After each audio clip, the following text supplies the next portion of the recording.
वार्तालाप पत्रकारों से करेंगे। माननीय केंद्रीय राज्य मंत्री श्री इंद्रजीत सिंह, इस पत्रकार वार्ता में मैं सभी मीडिया कर्मी का, जो अपने फोटोग्राफर है, यूट्यूबर है, सबका अभिनंदन करता हूं, स्वागत करता हूं। मैं माननीय राव इंद्रजीत जी से निवेदन करूंगा प्रेस वार्ता को संबोधित करने। ये जो प्रेस वार्ता है वो केंद्रीय बजट को लेकर है। हाँ जी, 26-27 का बजट और मेरे जैसे सभी की ड्यूटी लगी है कुछ प्रेस वार्ता करके लोगों को समझाएं कि इस बजट के जरिए हम कहाँ अपने देश को ले जाना चाहते हैं। और एक शताब्दी के अंदर 4 क्वार्टर होते हैं, 25 तक एक क्वार्टर खत्म हो गया, 26 से लेकर के 50 तक दूसरा क्वार्टर होगा। प्रधानमंत्री की, हमारी पार्टी की, मैं समझता हूँ सभी का उद्देश्य यही होना चाहिए कि भारत विकसित बन जाए।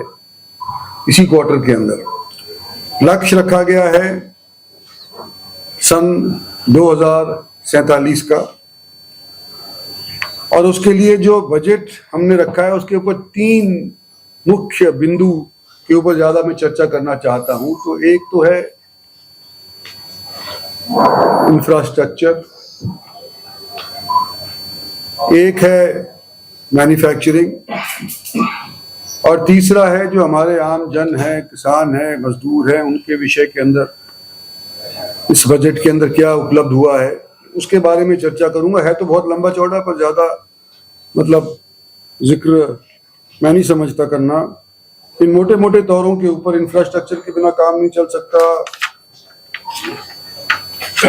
मैन्युफैक्चरिंग के बिना काम नहीं चल सकता, और अपने किसान बंधुओं के साथ मजदूरों के बिना हमारा काम नहीं चल सकता। तो इन तीनों पे मुख्य तौर पे करूंगा। बाकी और चीज अगर पूछेंगे, अगर मैं कुछ आया तो बता दूंगा, नहीं आया तो आप पढ़ लियो, मैं दे दूंगा आपको कागज। इंफ्रास्ट्रक्चर आप समझो रोड का, रेलवेज का। बजट के अंदर रोड ट्रांसपोर्ट एंड हाईवेज के अंदर सबसे ज्यादा महत्व दिया गया है। इस बजट के अंदर 3,09,875 26-27 के अंदर पैसे नियुक्त किए गए हैं। और इसके तुलना के अंदर अगर हम देखा जाए 13-14 के अंदर तो केवल 31,302 रुपए नियुक्त किए गए थे। तो में कितना फर्क है आप जान सकते, 3 लाख और 31,000 के अंदर। इसी तरह से जो रेलवेज का जो बजट है, आज के दिन हमारे इस बजट के अंदर 2,81,377 करोड़ रुपया उपलब्ध करवाया गया है। और अगर हम इसकी तुलना करें 2013-14 से, तो उस टाइम केवल 26,000 करोड़ रुपया सन 13 के अंदर उपलब्ध कराया गया था रेलवेज इंफ्रास्ट्रक्चर के वास्ते। इसी तरह से ports and shipping and waterways 5,164 crore रुपया इस बजट के अंदर उपलब्ध कराया गया है। और इसकी तुलना के अंदर 13-14 के अंदर सिर्फ 1,712 करोड़ रुपया हुआ करता था। हाउसिंग और अर्बन डेवलपमेंट का जिक्र करें, आज के दिन 85,822 करोड़ रुपया 26-27 के बजट के अंदर नियुक्त किया गया है। और 13-14 के अंदर केवल 1,486 करोड़ रुपया हुआ करता था। बिजली, इस बजट के अंदर 29,997 करोड़ रुपया नियुक्त किया गया है, जो कि केवल 10,000 रुपया हुआ करता था 13-14 के अंदर।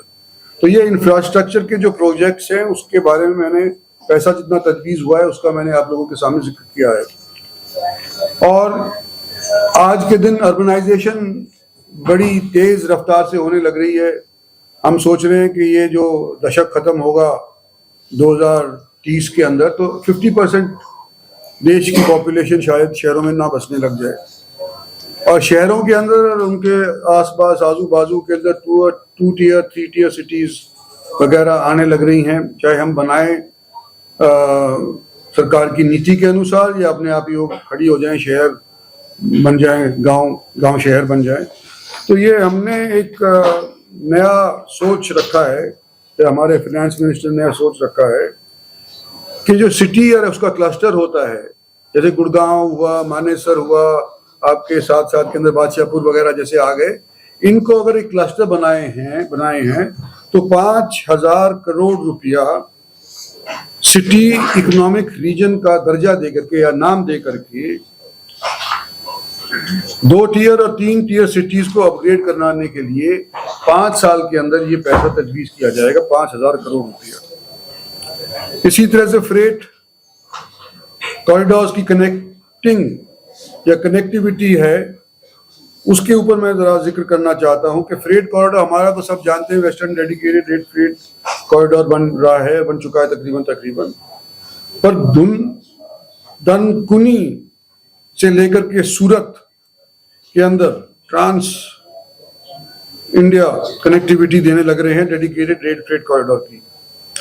इसी तरह से 7 हाई स्पीड रेल कॉरिडोर्स बनाए जा रहे हैं, जिसमें से मुख्य तौर पे मुंबई पुणे का है, पुणे हैदराबाद का है, चेन्नई बेंगलुरु का है, दिल्ली वाराणसी का है और हैदराबाद और बेंगलोर का है। पानी के अंदर कभी यातायात, हम पुराने जमाने के अंदर जब हिंदुस्तान सोने की चिड़िया हुआ करता था, उस टाइम के ऊपर यातायात पानी के जरिए, वाटरवेज के जरिए हुआ करता था, लेकिन पिछले कुछ दशकों के अंदर, शताब्दियों के अंदर इसका महत्व कम हो गया। मौजूदा इस बजट के तौर के ऊपर हम 20 वाटरवेज स्थापित करेंगे जो मिनरल रिच एरियाज और इंडस्ट्रियल एरियाज को कनेक्ट करेंगे। एक रेयर अर्थ नाम की, आपने सुना होगा, बड़ी चर्चा हो रही है, चाइना बहुत महत्व दे रहा है, रेयर अर्थ कहाँ से मिले, अमेरिका चाह रहा है, तो सब जगह कब्जा करने की कोशिश कर रहे हैं। हमारे यहाँ पे इतने हैं नहीं भी हैं, हमारे को मालूम नहीं, लेकिन रेयर अर्थ के बारे में भी हमारे इस बजट के अंदर ध्यान दिया गया है। Development of dedicated rare earth corridors in Odisha, Kerala, Andhra and Tamil Nadu. Tourism infrastructure के ऊपर 15 आर्कियोलॉजिकल साइट्स स्थापित की गई हैं, जिसके अंदर हमारी राखी गढ़ी भी है, हरियाणा वाली। बुद्धिस्ट सर्किट, हमारे यहाँ पर मतलब मेजर जितने भी रिलीजन्स हैं, इस्लाम और इनको जूश को छोड़ करके सारे के सारे कुछ ना कुछ हमारे यहाँ पर उनका महत्व रहा है। तो ये आर्कियोलॉजिकल साइट्स, बुद्धिस्ट सर्किट्स वगैरह वगैरह हमने सारे इस बजट के तहत उनको डेवलप करने का प्रावधान रखा है। 4,000 electric buses for increased mobility, प्रदूषण ना हो इन एनसीआर रीजन के अंदर, और मेजर जो जितने भी हमारी सिटीज हैं, बम्बई, चेन्नई, कलकत्ता वगैरह के लिए। 13 न्यू एयरपोर्ट इस साल की योजना के अंदर 13 न्यू एयरपोर्ट, कुल मिलाकर के 176 एयरपोर्ट बन जाएंगे, जो पिछले साल तक सिर्फ 163 थे। यानी कि जो ऑपरेशनल आज के दिन है वो 163 है। हमारी मंशा है कि 13 और बढ़ाए जाए। 8 RRTS कॉरिडोर्स आइडेंटिफाई करे गए हैं और 3 RRTS कॉरिडोर जो हमारे यहाँ पर संबंध रखते हैं, दिल्ली से मेरठ का, दिल्ली से पानीपत का और दिल्ली से बहरोड का, ये प्रायोरिटाइज किया गया है। हमारा जो संबंध है ज़्यादातर इससे है दिल्ली से बहरोड वाले का, तो बहरोड तक प्रायोरिटाइजेशन सरकार की तरफ से तो दी गई है, लेकिन फिलहाल अभी तक बावल तक ही RRTS को मंजूरी कैबिनेट से मिली है। हम सोच रहे हैं इस साल के अंदर इसको, अगर पैसा हमारा बकाया रहा तो क्योंकि प्रायोरिटी दी गई है, तो बहरोड तक और राजस्थान तक भी इसको ले जाया जा सके। बिजली मुफ्ती एक योजना है। जो लोग सोलर एनर्जी से बिजली का उत्पादन करते हैं उनको डोमेस्टिक यूज के लिए सब्सिडी दी जाएगी और मुफ्त बिजली दी जाएगी। ये हमारे इसके अंदर है। ये तो हो गया हमारा इंफ्रास्ट्रक्चर का मामला। दूसरा मैन्युफैक्चरिंग, जो जिसका मैं जिक्र करना चाहता, दूसरा बिंदु है मैन्युफैक्चरिंग। नेशनल जीडीपी के अंदर मैन्युफैक्चरिंग का हिस्सा आज के दिन 13% है। ये कम है और हमारी सरकार की तरफ से मंशा ये है कि इसको बढ़ाया जाए, क्योंकि विदाउट मैन्युफैक्चरिंग हम चाइना का मुकाबला किसी भी सूरत के अंदर नहीं कर सकते। वो बना जो भी बना है वो मैन्युफैक्चरिंग के माध्यम से बना है। और इस ग्रोथ ट्रेजेक्टरी के अंदर सबसे ज्यादा महत्व हम अपनी तरफ से, भारत सरकार की तरफ से MSMEs को मान रहे हैं और इन के उत्पादन के लिए, उनको बढ़ोतरी देने के लिए dedicated 10,000 crore SME growth fund हमने इस बजट के अंदर प्रावधान किया है। और इसके अलावा 2,000 करोड़ जो छोटी इंडस्ट्रीज हैं, माइक्रो इंडस्ट्रीज हैं, उनके लिए भी 2,000 करोड़ रुपए का प्रावधान हमने दिया गया है। 40,000 करोड़ का आउटले दिया गया है expansion of electronic component manufacturing का। बायोफार्मा, आप समझ रहे हैं कि कोविड के अंदर किस तरह से हमारे देश ने सारा रेस्क्यू किया, विश्व को रेस्क्यू किया है।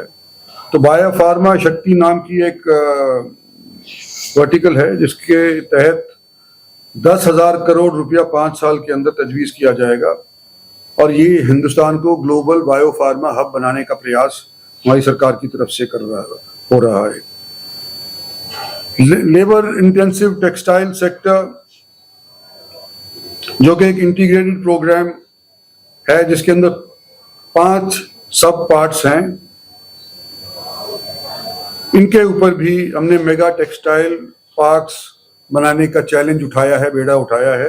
और आने वाले समय के अंदर टेक्सटाइल को भी, जो एक ज़माने के अंदर हमारा एक बड़ा भारी प्रोडक्शन हुआ करता था, आउटसोर्स हो गए थे, इंग्लैंड चले गए थे, इधर उधर से आने लगी थी टेक्सटाइल। हम दोबारा से इसको अपने देश को टेक्सटाइल मैन्युफैक्चरिंग हब बनाना चाह रहे हैं।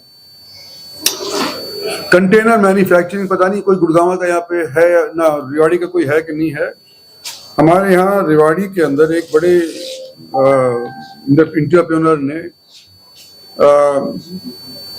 ये कंटेनर मैन्युफैक्चरिंग यूनिट लगाया। कभी मौका लगे तो देखना, खोरी के पास उसने अपनी फैक्ट्री लगा रखी है। आप कभी जाओ तो देख के आना। खोरी, हाँ खोरी, जहाँ पे डेडिकेटेड फ्रेट कॉरिडोर का एक वो भी है, हब भी है, वो स्टेशन भी है। हाँ, नारनौल रोड पे, हाँ रेवाड़ी से नारनौल रोड। आश्रम में जाया करता मैं। चलो आश्रम में तो नहीं बनाया, पर खोरी के बगल में बना रखा है इन्होंने।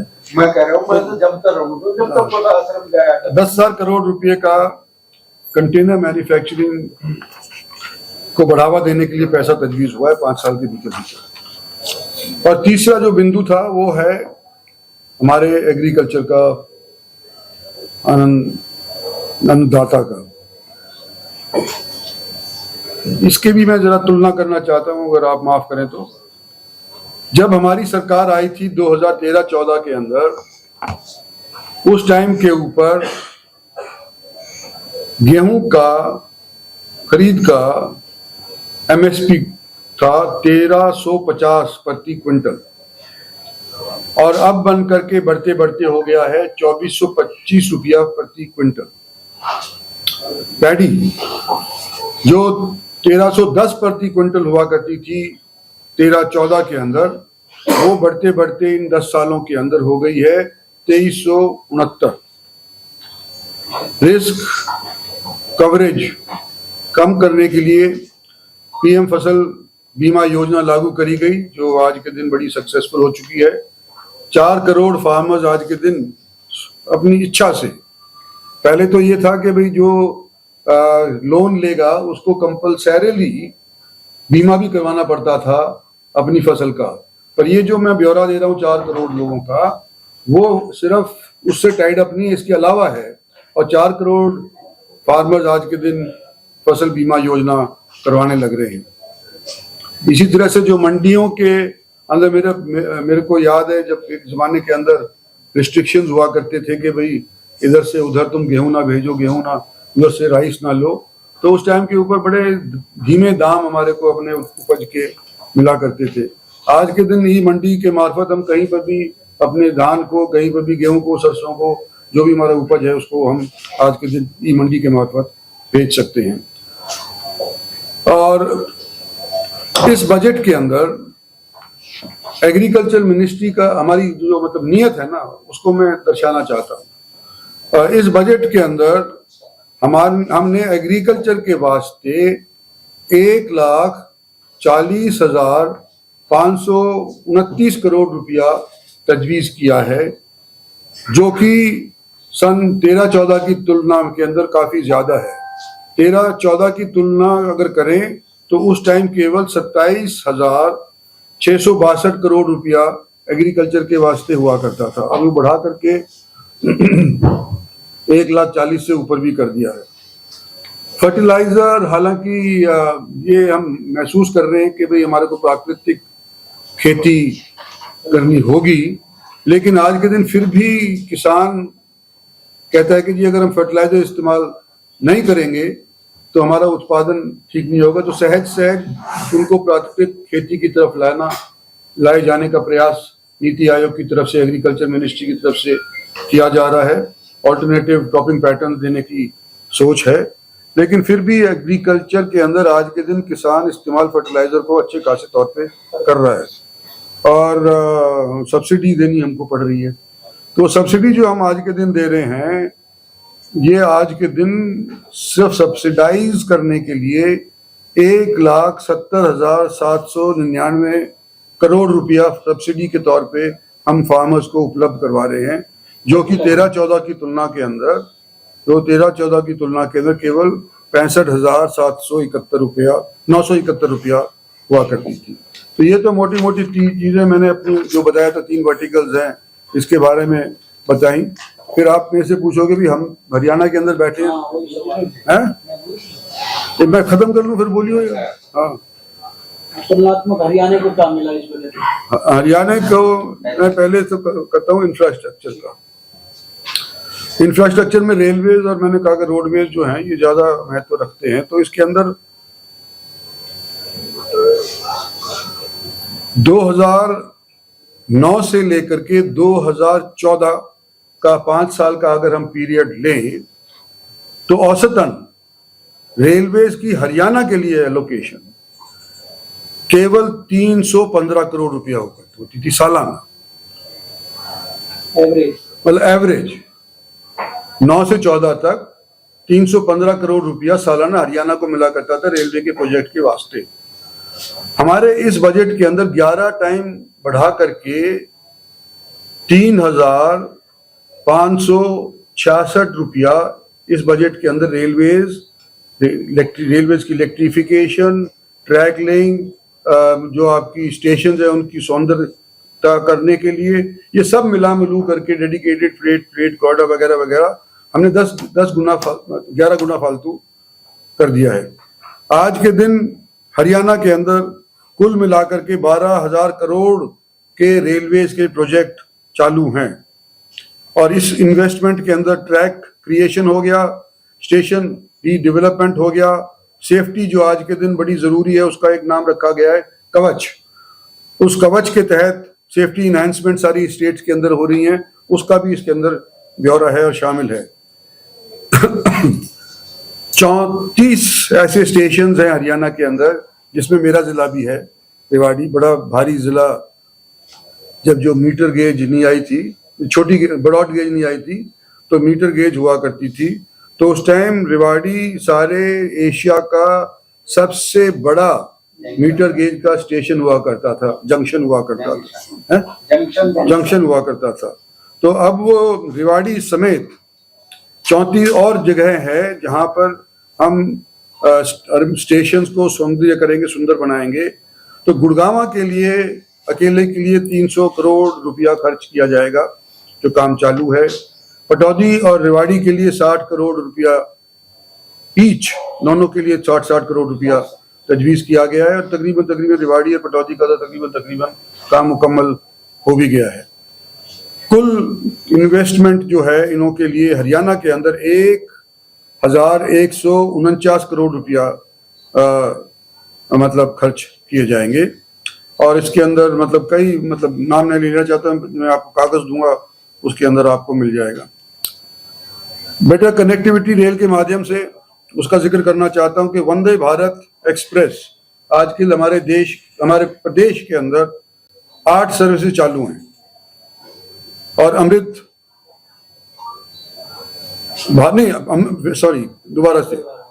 वंदे भारत एक्सप्रेस हमारे प्रदेश के अंदर 8 पैर चालू हैं और अमृत भारत एक्सप्रेस 2 सर्विसेज चालू हैं।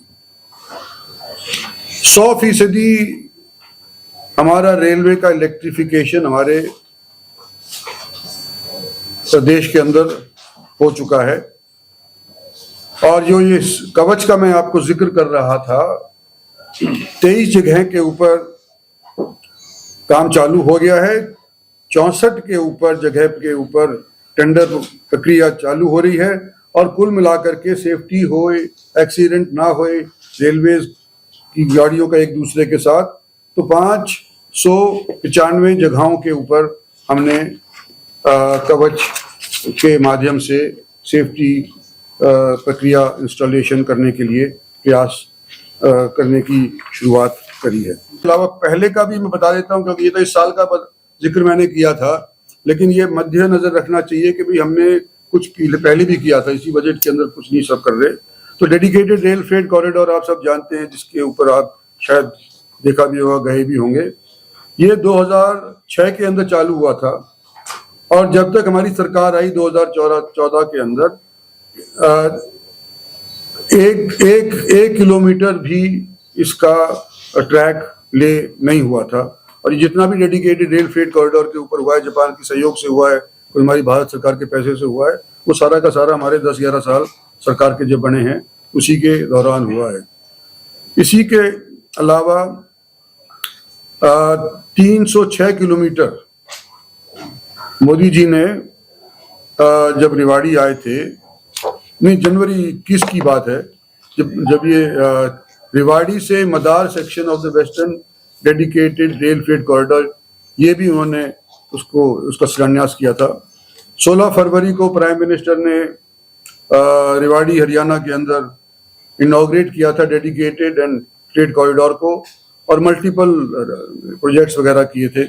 और महत्वपूर्ण एक बात यह है कि इंडियन रेलवेज का सबसे सिग्निफिकेंट माइलस्टोन है, वो ये है कि 100% इलेक्ट्रिफिकेशन रेलवे नेटवर्क की हमारे प्रदेश में हो गई। जो चल रहे हैं मौजूदा प्रोजेक्ट, उसका भी जिक्र करना चाहता हूँ कि 34 हैं, वो आपको बता ही दिया है। इसके अंदर रेवाड़ी गुड़गांव के अलावा जैसे महेंद्रगढ़ भी है, नारनौल भी है, रोहतक, सिरसा, सोनीपत, यमुनानगर, जगाधरी, पढ़ लेना आप, मैं लाया हूँ उसकी कॉपी सारी। 508 रेल फ्लाईओवर और अंडर ब्रिजेस हमारे प्रदेश के अंदर सिंस 2014 से हमने बनाए गए हैं, रेलवे वालों ने बनाए हैं। Metro services operational 4 NCR cities के अंदर हुई हैं, गुड़गांव है, फरीदाबाद है, बहादुरगढ़ है और बल्लभगढ़ है। इसके अलावा DMRC की सर्विसेज जो हैं वो भी हरियाणा को फायदा देने लग रही हैं, और rail based urban transport systems in Haryana 2014 से जो चालू किए गए हैं वो कई हैं, जिसके अंदर प्राइम मिनिस्टर ने 5,450 करोड़ रुपये का urban mobility centre Gurgaon metro rail का यहाँ पे रेवाड़ी से पिछले 2 साल पहले शिलान्यास रखा था। हाईवेज का भी जिक्र करूं, बोर तो नहीं हो रहे? ना बोर ना हो रहे। और सवाल बीच में आ जाए वो अटक जाते हैं। जैसे मेवात के अंदर जब से मतलब मैं MP बना हूं, और मुझे MP बने 20 साल हो गए।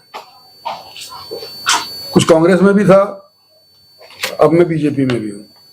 सुनते आए मेवात को रेल से जोड़ेंगे, मेवात को रेल से जोड़ेंगे। मेवात को रेल से जोड़ने की प्रक्रिया हमारी सरकार ने सिर्फ जबानी नहीं करी, लेकिन 1 करोड़ रुपया 23 के बजट के अंदर उसके लिए खाता भी खोल दिया। और वो खाता खोलने के बाद आज के दिन ये अव्यवस्था बनाए पूछी जा रही है कि हमारे को लॉस होगा या ना लॉस होगा। लेकिन मेरा मानना है कि हमारी सरकार सबका साथ सबका विकास के नाते हम मेवात के लोगों को अगर सोशल कमिटमेंट हमारी अगर है तो मेवात के अंदर अगर मुनाफा नहीं भी होगा तो हम इसको फिर भी बनाएंगे। गुड़गांव से लेकर के नूह से लेकर के फिरोजपुर जिरका, फिरोजपुर से जिरका से लेकर के अलवर तक की जो तदबीर हुई है इसके लिए खाता खुल चुका है। अच्छा जी, नेशनल हाईवे पे आ जाऊं। हाँ ठीक है। 3,347 किलोमीटर नेशनल हाईवे हरियाणा के अंदर कंस्ट्रक्ट किए गए हैं। अगर हम कट ऑफ डेट माने तो 30/6/25। ये बड़ा इंपॉर्टेंट है। मैं तो कोई भी जाता है तो पहुंच नहीं पाता कि मेरा गांव कौन सा है, पता ही नहीं चलता। तो हाईवे पे उसका गांव भी लांग जाता है, उसको पता ही नहीं कि मेरा गांव पीछे रह गया। ऐसी स्थिति बन गई हरियाणा के अंदर। मैं अपना गांव ढूंढता तो फिरता हूँ।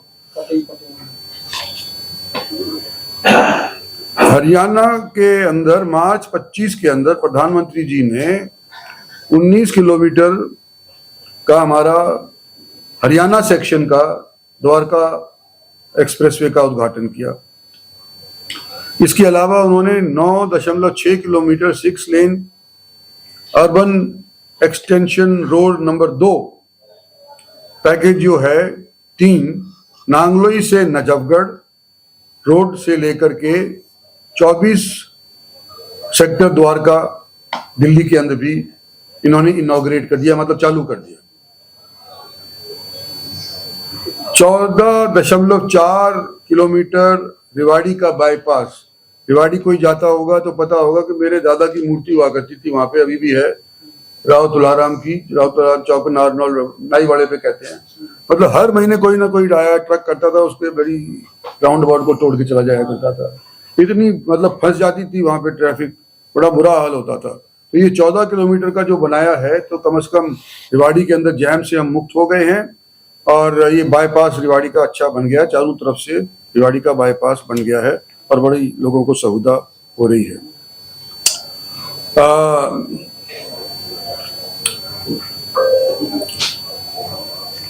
4 ग्रीनफील्ड प्रोजेक्ट्स आज के दिन भारतमाला के तहत देश की सरकार बल दे रही है। दिल्ली मुंबई एक्सप्रेसवे, वो आपको पता ही है 1 लाख करोड़ का, थोड़ा सा रह गया राजस्थान के अंदर एरिया, बाकी तकरीबन बन गया है। इसी तरह से दिल्ली अमृतसर कटड़ा एक्सप्रेसवे बनाया जा रहा है। अंबाला नारनौल कोटपुतली 152D जिसको बोलते हैं, ये थोड़ा सा रह गया है, तो अंबाला के पास थोड़ा सा रह गया है। नहीं तो आजकल जितने भी लोग नारनौल के हैं, महेंद्रगढ़ के हैं, इवन रेवाड़ी के हैं, दादरी के हैं, अगर वो जाना चाहते हैं चंडीगढ़ तो दिल्ली आने की आवश्यकता नहीं पड़ती, सीधा जाते हैं, 4-4.5 घंटे में चंडीगढ़ आप जा सकते हैं। हेल्थ का भी इशू है। हेल्थ के अंदर प्रधानमंत्री ने एम्स लगा दी है माजरा के अंदर। 1600-1700 करोड़ के अंदर एम्स चालू काम हो रहा है वहाँ पे। ये 22वां एम्स देश का है, हमारे प्रदेश को दिया गया है। और खासियत ये है कि जो हमारा बाड्रा के अंदर कैंसर इंस्टीट्यूट है वो भी एम्स के तहत ही मतलब रन किया जा रहा है। तो वो होते हुए, उसके होने के बावजूद एम्स एक और प्रधानमंत्री ने हमारे हरियाणा को दी है। और एक इनॉग्रेशन हमारे प्रधानमंत्री जी के माध्यम से हुई है, central research institute of yoga and naturotherapy. ये मतलब हरियाणा के अंदर इसका इनॉग्रेशन प्रधानमंत्री ने 24-25 फरवरी 2024 को किया है। तो ये पुरानी तरह के जो तरीके थे एलोपैथी के अलावा भी बहुत सारे हमारे हैं, उन सब के ऊपर इन्होंने पिछले दिनों के अंदर हमारी सरकार ने किया है, लोगों की सेहत बढ़ाने के लिए पूरा प्रयास किया है। और मैं मोटे मोटे तौर के ऊपर, ये बजट का हिस्सा तो नहीं है, लेकिन मैं आपको बताना चाहता हूँ कि हेल्थ वाइज हरियाणा खेलों के अंदर सबसे आगे है। 40% मेडल चाहे राष्ट्र के हों चाहे इंटरनेशनल हो, लेकिन हरियाणा का हिस्सा उसके अंदर 40% तक होता है। समस्या क्या है कि हरियाणा के अंदर अनीमिया भी सबसे ज्यादा है। ये हम 40% जब हासिल कर रहे हैं जब हमारे अनीमिया भी है। हाँ। तो अगर अनीमिया नहीं होगा और पंजाब के अंदर दारूखोरी और ये आपकी जो इंजेक्शन लगते ना होगी, तो मेरे ख्याल से हम इंटरनेशनल लेवल के ऊपर अगले 28 के अंदर, समझ लो 28 में नहीं मानो तो 32 का जो ओलंपिक्स होगा उसके अंदर हम अच्छा खासा प्रदर्शन कर पाएंगे। अगर ये नॉर्थ इंडिया के ही मेरठ, लेकिन वेस्टर्न यूपी समझ लो, हरियाणा समझ लो, नॉर्थ ये दिल्ली के एनसीआर एरिया के जो हैं ये लोग ही ज्यादा लेते हैं ना मेडल। तो एक तो ये बताना चाह रहा था मैं। दूसरा मैं ये कहना चाहता था कि जब हमारी आज़ादी आई, हमने आज़ादी हासिल करी 47 के अंदर, तो हमारी एज एक्सपेक्टेशन 50 से कम थी, 50 साल से कम थी। और लोग कहते थे कोई 60 साल का हो गया तो जो क्या गया, दिमाग भी खराब हो गया उसका और उसकी बॉडी भी खराब होगी, दोनों चीज खराब हो जाती थी। 60 साल के ऊपर कहा करते थे। आज के दिन जैसे 75 साल जैसा मैं बैठा हूँ बस ठंडा, कोई फर्क नहीं पड़ रहा। देश के अंदर कुछ तो उपलब्धि हुई है ना सेहत के अंदर। मैं अपने आप बूढ़ा क्यों कहूंगा? आज के दिन तो मैं दुरुस्त हूँ, पर 75 साल वाले को फर्क ही नहीं पड़ता ना, कोई फर्क नहीं पड़ रहा। मैं तो यूं कह रहा हूँ कि आज के दिन जो हमारी हेल्थ के अंदर उपलब्धियां हो रही हैं और जिसके अंदर हम अच्छा खासा बल दे रहे हैं, 8% हमने, देखो देश एक केंद्र सरकार से नहीं चलाया जा सकता, ऐसा फेडरल सोसाइटी। तो फेडरलिज्म के अंदर हमने सबको तजवीज किया है, सुझाव दिया है कि हमारे हेल्थ के लिए आप 8% अपना जितना भी प्रोजेक्ट है, जितना भी आपका बजट है प्रदेश का, किसी भी प्रदेश का, तो 8% आप उसके अंदर हिस्सेदारी हेल्थ की रखो। और जिसके अंदर अनीमा हमारे हरियाणा जैसे जगह के ऊपर खासा बल दिया जाए। तो मैं यूँ कह रहा हूँ, अनीमिया पे 2 बार बोल दिया, अनीमिया पे एक सवाल कर कि भाई क्या किया हमने कम करने के लिए? एक तो सुझाव ये दिया है बंसल जी कि हरियाणा के अंदर दूध और दही पी करके लोग तंदुरुस्त हो जाते हैं।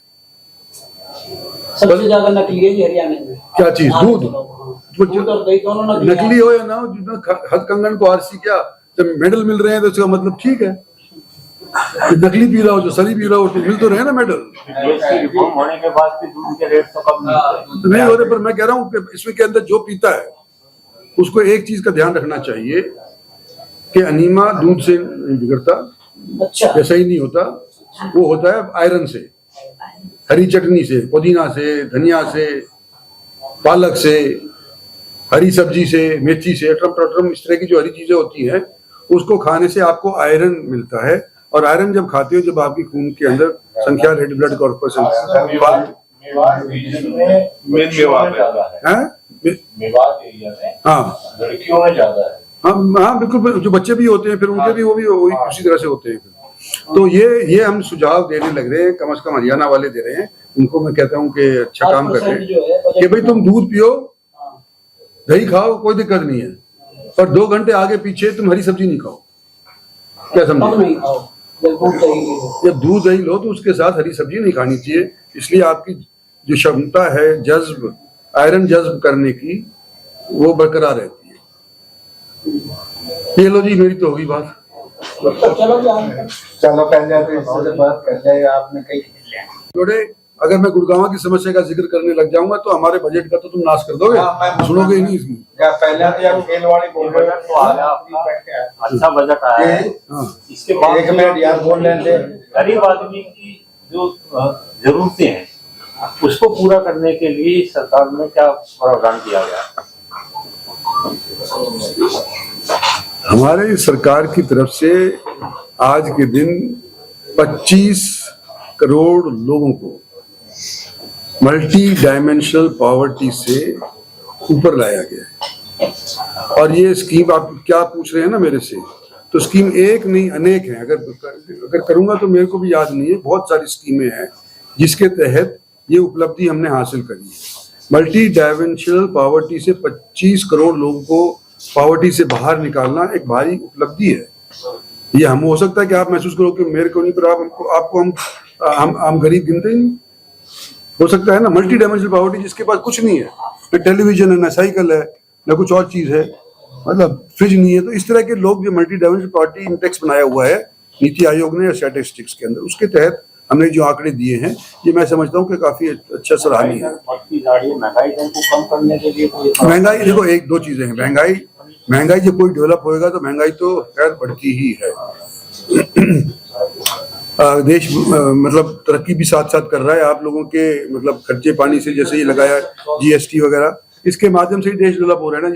इसीलिए तो बजट आज के दिन 53 लाख करोड़ का है। आज के दिन पेश किया गया 53 लाख करोड़, देखिए ना, 53 लाख करोड़ ही है मेरे ख्याल से, 53 लाख करोड़ है। तो मतलब ये पैसा तो पब्लिक से ही आता है ना, सरकार के पास कौन सी खान लगी हुई है। तो उस तौर के ऊपर देखो, आज के दिन सरकार प्रयासरत है इस तौर के ऊपर कि किस तरह से आने वाले दिनों के अंदर और लोगों को मेन स्ट्रीम के अंदर लाया जाए, मिडिल क्लास के अंदर लाया जाए। तो फिर आज बहुत स्कीम लगा रखी है। ट्रम्प वाली नीतियों से कुछ बजट का हो रहा है? देखो, ट्रम्प वाली नीतियों का अभी हमारे को खुद पता नहीं, और चर्चा मैं समझता हूँ करनी चाहिए। बहुत चर्चा ऑलरेडी हो चुकी है कि ट्रम्प ने नहीं, एक मुझे जवाब दो, मुझे कुछ जवाब सारी बात उस समय लेंगे। देखो, पहली बात तो प्लेयरों की कही आप, किसकी? दही का खाना, दूध दही हरियाणा का, वो तो लोकल तौर पे कही। लोकल उन्हें मैं घड़ी काट लेंगे सर। मोटी बात यह है, जो पहले था दूध दही का खाना, सरकार चला हुआ मैगी, एक यहाँ मैगी वो बिकत है, हिसाब देख लो। दूध वो थैलियां का बिकत है, और पॉल्यूशन की हालत आप भी भुगत रहे हो और जो भी भुगत रहे हैं, ये सारे भुगत रहे हैं। इस तक किस तरह जनरेशन होगी। पहले बालक बीमार ना होया करते, हम सुबह निकला करते, आपके भगवत भक्ति आश्रम भी भाग आया करते, वो ग्राउंड में खेला करते, रात में आया करते घर में। अरे स्कूल का बालक आवा तू क्या उड़ा हुए थे, इस तरह प्लेयर बनेंगे। देखो, इसमें कोई दो राय नहीं कि चिंता का विषय है। मैं मान रहा हूँ भारत सरकार की भी चिंता है, प्रादेशिक सरकारों की भी चिंता है, आम जन की तो चिंता है ही नेशनल रीजन के अंदर। तो हम डायरेक्टली किसी प्रांत के ऊपर नियंत्रण नहीं लगा सकते। जैसे कोई अगर जला रहा है अपनी पैडी को, जला रहा है गेहूं को, जला रहा है ना, पैडी को जला रहा है, धान को जला रहा है, हम डायरेक्टली नहीं कह सकते, उनको इंसेंटिव दे सकते हैं। तो इंसेंटिव हम दे रहे हैं। और आज के दिन बजट के अंदर पोल्यूशन कंट्रोल के लिए 1091 करोड़ रुपया 26-27 के अंदर हमने तजवीज किया है, ताकि लोगों को कुछ राहत दें। और समस्या खड़ी है, मैं मान रहा हूँ यार। अच्छा, दूसरी बात बजट की और ये नहीं तो ये सुनो ना, 16 बजट का बात, अरे बोल लेना, कॉफी काली मिलेगी। एक बजट की बात याद है जी, नू पया करे, कम होया करे, और भाई कमाई कितनी है, खर्चा कितना, और कर्जा कितना, और बचत कितनी, तो पहले तो यह बता दो। ये तो आपकी घरवाली से पूछो ना, मेरे से क्या पूछ रहे हो? बजट कितने का और कर्जा कितना? लगातार सुनसुनियां और विपक्ष लगातार सवाल उठा रहा है। 17-11 भर्ती जो है वो लेकिन 39 युवा क्या फिर से बताओ, किस चीज पे कर रहे हो? हाँ, वो हरियाणा में, तो बजट दिल्ली की बात कर रहा हूँ यार। आज उसकी और किसी चीज नहीं कर रहे। वो हरियाणा जब सैनी जी ने दिया था, ये भी बैठे थे, जवाहर भी बैठे थे, उस टाइम पूछे होते यार उनसे। अभी हरियाणा का मैं नहीं बता सकता। बजट से एक सवाल है, आप गुड़गांव के सांसद हैं और गुड़गांव रेवेन्यू में इतना पार्टिसिपेट करता है, उस हिसाब से जो बजट में प्रावधान किए हैं, आप सांसद संतुष्ट हैं गुड़गांव और आसपास के इलाके के लिए किया गया? देखो, मैं एक बात बताऊं, ये हमारे गुड़गांव के साथ ही नहीं हो रहा, ये हमारे गुड़गांव के साथ ही नहीं हो रहा, ये देश के अन्य प्रांतों के साथ भी हो रहा है। आपने एक टर्म तो सुनी होगी, बीमारू स्टेट से। बीमारू स्टेट कौन थी? यूपी थी, बिहार थी, और आपके झारखंड समझ लो है, इवन राजस्थान भी उसके अंदर आया करता था। सेंट्रल टैक्सेस कैसे डिवॉल्व होते हैं कि भाई आप समृद्ध स्टेट हैं तो आप ज्यादा देंगे, आपके जीएसटी ज्यादा आएगा, अगर आप हल्की फुल्की स्टेट है तो आपका कम आएगा। अगर बजट के या फाइनेंस कमीशन जो है उसकी आप रिकमेंडेशंस पढ़ेंगे तो हरियाणा हुआ, पंजाब हुआ, केरला हुआ, गोवा हुआ, ये अपने हिस्से का पैसा अव्वल डालते हैं और सेंट्रल टैक्सेस उनके बदले में उनको कम मिलते हैं, क्योंकि वो जो फालतू पैसा काट लिया गया उनका वो बीमारू स्टेट्स को जाता है। इसी तरह से हरियाणा के अंदर भी यही हो रहा है कि हरियाणा उस पैसा आज के दिन 60% से ऊपर देता है, हो सकता है कि 70% पर किसी साल में भी चला जाता है, लेकिन हमारा ये पैसा हरियाणा सरकार के कोष में जाता है और हरियाणा सरकार सामान्य रूप से सब जगह के ऊपर डेवलपमेंट करने का प्रयास करती है। खासकर दक्षिण हरियाणा क्षेत्र रेवाड़ी, गुड़गांव, नागौर, इसके लिए कितना गतिमान मानते हैं कि इस बजट का क्या? बता दिया यार, मैंने कहा हमारे इंफ्रास्ट्रक्चर होने लग रहा है, हमारे हेल्थ होने लग रही है, हमारे यहाँ पर रेलवे हो रही है, सारी चीज यही तो है जिसकी वजह से लोगों का माली हालत का स्तर बढ़ेगा। तो ये बढ़िया हो रहा है हरियाणा। मैं आज देश का मंत्री हूँ यार, मोदी सरकार के अंदर हूँ, मैं हरियाणा का तो एमपी सिर्फ गुड़गांव का हूँ। हाँ एक मिनट, वो लड़का पूछ रहा है, एक भाई आपका इसके बाद। सर आपने कोई चिट्ठी लिखी है हरियाणा के बजट को लेकर? हाँ लिखी, हाँ क्या है वो लिखी है मैंने, कई समस्याएं जो हमको पीड़ा दे रही हैं उसके बारे में जिक्र किया है। मैंने बंदवाड़ी का जिक्र किया है, मैं गुड़गांव के अंदर वाटर लॉगिंग का जिक्र किया है, मैंने जिक्र किया है अरावलीज का किया है, अनेक चीजों का जिक्र किया है मैंने उसकी तो चिट्ठी आपको। हाँ जी भाई साहब, और मैंने चाहा कि बजट के अंदर कुछ ना कुछ इसके बारे के अंदर वो हमको। ये मेरा सवाल है कि किसानों की आय दुगनी करने का जो वादा सरकार का था डबल, वो अभी तक नहीं हुआ। पीएम किसान जारी है, AI2 भारत विस्तार आया, लेकिन MSP गारंटी, फसल बीमा में सुधार या ग्रामीण निर्माण बढ़ाने के लिए बात क्यों नहीं? ग्रामीण अर्थव्यवस्था अभी भी कमजोर है और किसान के आंदोलन की यादें ताजा है। किसान आंदोलन अगर आप देखें, उससे पहले ले लेता हूं, ये आमतौर के ऊपर ज्यादातर पंजाब की तरफ से आंदोलन हुआ था, बाकी देश के अंदर तो नहीं हुआ ना। बाकी देश के अंदर जो 6000 सम्मान निधि मिल रही है उसी से किसान संतुष्ट है। जिसके पास 4 बीघा जमीन है, 5 बीघा जमीन है, 8 बीघा जमीन है, उसके लिए 6000 ही बहुत चीज है। हमारे को हरियाणा में कुछ नहीं लग रहा। और कोई मंशा हो और उसके ऊपर हम अमल ना कर पाए तो कई चीजें बीच के अंदर ऐसी आ सकती हैं, जैसे कि हमने कहा कि भाई हम 15 लाख रुपए देंगे। 15 लाख रुपए तो जब देंगे जब बाहर से जिन लोगों ने पैसा हमारा लेकर के गबन किया था उसको हम वापस ला सकें। लेकिन हमारा हक अपने देश के ऊपर ही तो चलेगा। हमारा हक स्विट्जरलैंड पे नहीं चलता, हमारा हक सेंट किट्स के ऊपर नहीं चलता, हमारा हक सिंगापुर के ऊपर नहीं चलता। तो जब तक कि वहां की कानून व्यवस्था हमारे कोई उपलब्धि नहीं हासिल करने दे तो हम इस तरह से उस 15 लाख को नहीं बांट सके थे। कई जोड़े बीच के अंदर अड़ जाते।